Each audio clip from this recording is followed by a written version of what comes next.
Objective of this lecture is to understand design of full adder. So full adder is one type of combinational circuit, and already we have seen which are different steps that we follow while designing combinational circuit. So I will like to revise those steps again. So let me revise. So first step is we will be given some problem statement. We will be given a description of digital circuit which is to be developed. So you should try to understand that problem statement. You should try to find out input and output of the digital circuit that is to be developed. After that, next step is you have to prepare truth table. Once truth table is over, then you should map that truth table on K-map, or in other word we can say that you have to represent information in truth table on K-map. Then from K-map you should obtain minimized Boolean expression, and once we get minimized Boolean expression, then last step is to design the logical circuit. Now let's start design of full adder. So a half adder has only two inputs and there is no provision to add a carry which is coming from lower order bits when multi-bit addition is performed. So in previous lecture we have seen what is half adder, okay, how to design half adder. So we can say that half adder has one drawback. So let's try to understand what is that drawback. So half adder has only two input, okay. So due to this, what happens, half adder cannot be used in multi-bit addition. Now what is meant by multi-bit addition? Suppose I want to perform addition of two number and size of each number is more than 1 bit. Suppose it is 4 bit or 8 bit or 16 bit, then I can say that it is multi-bit addition. So in case of multi-bit addition, what happens, carry may be generated, okay. So carry will be generated from lower order bits. So if we use half adder, then in half adder there is no provision to add such a carry which is coming from addition of low order bit. Now let's try to understand it with the help of one example. Suppose we have these two numbers and we want to perform addition of these two numbers. So first number is 0 1 1 1 and second number is 1 0 0 1. Now see, let's assume that here we are using 4 half adder. Okay, so first half adder is going to add, suppose this 1 1, then second half adder is going to add suppose 1 0, then third half adder is going to add this 1 and 0, and fourth half adder is going to add 0 and 1. Okay, and we know that half adder has two inputs. So here in order to perform addition of these two numbers, let's assume that we are using 4 half adder. Then see what is going to happen. So first half adder will perform addition of 1 and 1. So sum will be generated 0 and carry will be generated. So that carry will be sent to the next stage. Are you getting? So 1 plus 1 sum is 0, carry will be generated, it will be sent to the next stage. Now in next stage we have one half adder, right? So whether that half adder can perform addition of this 1, whether that half adder can consider this 1 while performing addition of 1 and 0. No, because see, in this particular stage we have to perform addition of how many bits? 3 bits. Which are those 3 bits? So this first one, so this is carry, and these two data bits, right? So here we have to perform addition of 3 bits, which is not possible with the help of half adder. So this is problem with half adder. Half adder cannot consider the carry which is coming from addition of lower order bits. So that's why we require an adder which will have 3 inputs, and that is nothing but full adder. Now let's see block diagram of full adder. So this is block diagram of full adder. So full adder has 3 inputs. As you can see here, those inputs are labeled as A, B and C in. So full adder will perform binary addition of these 3 bits, and these 3 bits will be added, and then these two outputs will be generated. One is sum and second one is carry. So if I compare half adder and full adder, then what is similarity between them? So similarity is that both have two outputs, that is sum and carry, and difference is that half adder has only 2 inputs, full adder has three inputs. Now let's try to design truth table for full adder. So working of full adder is clear to you. So if working is clear, then you should be able to design truth table. Okay, so you know that full adder is performing binary addition of these 3 bits, and you know how to perform binary addition. Okay, you know rules of binary addition, so you must be able to design this truth table. So in this truth table, we are going to see that truth table. So in this truth table, can you tell me how many inputs will be there? Yes, there will be 3 inputs. and how many outputs will be there? There will be 2 outputs. So in this truth table we will have total 5 columns. So let's see. So this is truth table for full adder. Now let's try to understand this truth table. So first of all, we are having these 3 inputs A, B and C in. So C in means carry in, the carry which is generated by addition of lower order bits. Okay, so these are 3 inputs. So in the truth table, what you have to do, first of all, you have to write all input combination. So here, as we have 3 input, by using 3 input we can have how many input combination? We can have 2 raised to 3 input combination, that is 8 input combinations. So those 8 input combinations we should write first. So first input combination is suppose 0 0 0, then 0 0 1, 0 1 0, 0 1 1, and last input combination will be 1 1 1. Okay, after writing this input combination, then you should be able to write this output. Okay, so sum and carry. So see, for first row, so what is first row? So first row says that values of input are 0 0 0. So perform binary addition of this 0 0 0. So please try to understand why we are performing binary addition, because this is truth table of full adder and we know that full adder is performing binary addition of the input. So perform binary addition here, 0 plus 0 0, 0 plus 0 0. So that's why here we will find sum is 0 and carry is 0. Now consider next row. For next row, 0 plus 0 0, 0 plus 1, yes, sum is 1 and carry is 0. Okay, then for next row again 0 plus 1, sum is 1, no carry, then that 1 plus 0, so sum is 1 and no carry. Then here, so see, 0 plus 1, sum is 1, that 1 plus 1, 1 plus 1, 1 plus 1, we know that sum will be 0 and carry will be 1. Then here sum will be 1 and no carry. Now see here, there are 2 1, right? So 1 plus 0 1, 1 plus 1, so sum will be 0 and carry will be 1.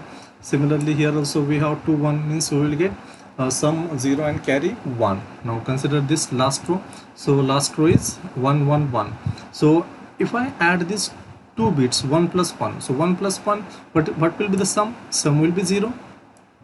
Please try to understand this last row. 1 plus 1, so 1 plus 1, sum will be 0 and carry will be generated. So see, assume that I have written that carry here, so carry is 1. Then what is remaining? This 1 is remaining, so this 1 should be added in the sum. So sum was 0, so 0 plus 1, what is sum? So sum is 1, sum is 1, right? So in this way I can say that 1 plus 1 plus 1 is equal to sum 1 and carry 1. So this is truth table for full adder. Now let's try to draw K-map for full adder. In full adder we have 2 output, one is sum and second one is carry. So that's why we have to draw 2 K-map, one for sum and one for carry. So let's start with K-map for sum. So K-map for sum will look something like this. So this is K-map for sum. Okay, so in full adder we have seen that we have 3 inputs, so that's why here we should use 3 variable K-map. We have 2 variable K-map, 3 variable K-map, 4 variable K-map. So the question is that what type of K-map should be used? So it will depend upon the number of inputs that are present in that particular digital circuit. So full adder has 3 inputs, so that's why in order to implement sum and carry we have to make use of 3 variable K-map. So 3 variable K-map, already you know how to draw 3 variable K-map. So here A, B, C, and this is C, these are the inputs. Then I have represented the information that is present in truth table in this particular K-map. After that, what is next step? You have to make group of 1. Okay, you have to make the grouping. So we can make group of 1 as well as group of 0. So here we will make group of 1. Now how to make the group? So you are also familiar with that. So here is it possible to make group of 2 1? No, it is not possible. Whether it is possible to make group of 4 1, 8 1? No, it is not possible, because here we have isolated 1. We have all these ones, they are isolated. So here what we have to do, we have to make a group of this single one, then this one, this one. So here we will get total 4 different groups. So see, the grouping will be like this. Okay, so once you made the group, okay, once grouping is over, then what is next step? Then we have to write, we are supposed to write the term which is corresponding to each group. Okay, so here we have made group of 1, so that's why we are supposed to write product term. If you make group of 0, then you are supposed to write sum term. Okay, as here we have made group of 1, so that's why here we should write product term. So now let's try to write product term to for each of this group. So consider this group. So for this group, which will be the product term? So how to write that product term? So just you have to check for this particular group values of which variable are changing and values of which variable are constant. So if the variable is changing, if value of some variable is changing, then we have to discard that particular variable. Now let's start. So for this group, what is value of A? It is 0, it is not changing, it is constant. For this group, value of B and C is also constant, right? So now let's try to write the product term. Now see here, what is value of A? 0, so that's why here I should write A prime. What is value of B for this group? It is 0, so that's why here I should write B prime. What is the value of C? Here it is 1, okay, and it is constant, so that's why here I should write C in, okay. So can you tell me the product term which will correspond to this group? It will be A prime, B prime, C in. C, A prime, B prime, C in. Now consider this group. For this group, can you tell me the product term? Yes, so for this group, what is value of A? It is 0, so A prime, B is 1, so B, then C in is 0, so that's why C in prime. So A prime, B, C in prime. So it will be a product term which will correspond to this group. Similarly, for this group, we will have A, then B prime, C in prime, C, A, B prime, C in prime. And for this group, value of A is 1, value of B, C in are 1, 1. So which will be the product term that will correspond to this particular group? It will be A, then B, C in. A, B, C in. So in this way we can draw K-map for sum, we can make the groups, and we can write product. Okay. Now see here I have drawn final K-map. From this K-map you have to write equation for sum. So sum is equal to, you have to take OR operation between all this product term. So I can say that this is equation for sum in case of full adder. Now see, this particular expression can be reduced, or in other word I can say that this particular expression of sum can be expressed in terms of XOR operation. Now see, if you observe this equation, so in order to implement this equation, in order to implement this particular expression, actually we will require a lot of gates, okay. We will require some NOT gate, we will require AND gate, we will require OR gate, okay. So here you can simplify this particular expression in terms of XOR gate, okay. So see, if you reduce this expression, then finally you may get expression something like this. So sum is equal to A XOR B XOR C in, okay. So please try to understand that here both expressions are equal, both expressions are logically equivalent. So we are going to see how we can convert this particular expression into this expression. So right now just remember that both of these expressions are equal, okay. So only the difference is that here this particular expression is expressed in terms of basic gate, AND gate, OR gate and NOT gate, and here we have used XOR gate. So this is about K-map for sum. Then let's see K-map for carry, okay. So see, so K-map for carry will be like this. So again this K-map has been drawn from truth table of full adder. So once this K-map is drawn, then what is the next step? We have to make group of 1, okay. So in this case whether group of 2 1 is possible in this K-map, whether we have 2 adjacent 1, yes we have 2 adjacent 1. So see, I can say that these 2 1s are adjacent, so here we can make group of this 2 1, right.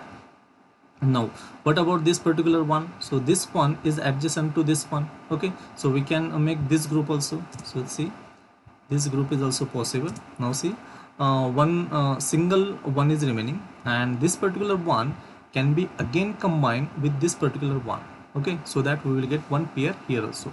So this group is also possible. So in this way we have made the grouping. So once grouping is over, what is the next step? We are supposed to write the product term. We are supposed to write a product term for each group. So consider this particular group. So for this group, what is first step? You have to observe values of which variable are changing. So if I consider this particular group, so for this group, whether value of A is constant, no, it is changing. So see, here value of A is 0 and here it is 1. So I can say that for this group value of A is changing. So I should not consider A while writing product term for this particular group. Okay, now for this group, what is value of B and C? It is 1 1. Whether it is constant? Yes, it is constant. Okay, so that's why I should consider B and C while writing product term for this group. Right, now what is value of B and C? Both are 1 1. So that's why, can you tell me which will be the product term that will correspond to this particular group? Yes, it will be BC.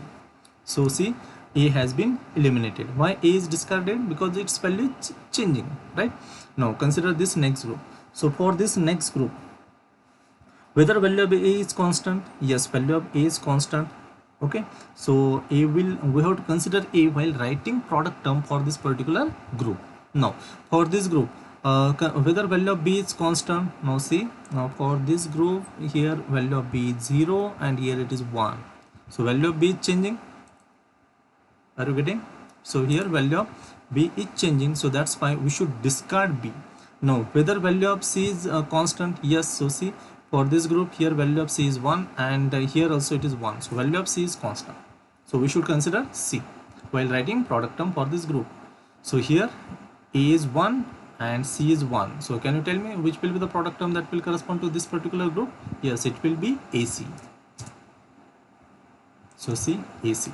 Then similarly for this group, A is 1, so that's why A, and here C, B is constant, B is 1 1, right, and C is, here it is 1, here it is 0, it is changing, so discard C, consider B, and B is 1. So that's why I can say that the product term which is corresponding to this last group will be A into B. A into B. So in this way we are having K-map for carry. So here now I have shown final K-map for carry. Then once this grouping is over, then what is next step? You have to write expression for carry. So expression for carry will be carry is equal to AC in or BC in or AB. So just you have to perform OR operation between these different product term. Okay, so see, carry is equal to OR operation between these three product term. So this is expression for carry. So in this way we can implement full adder.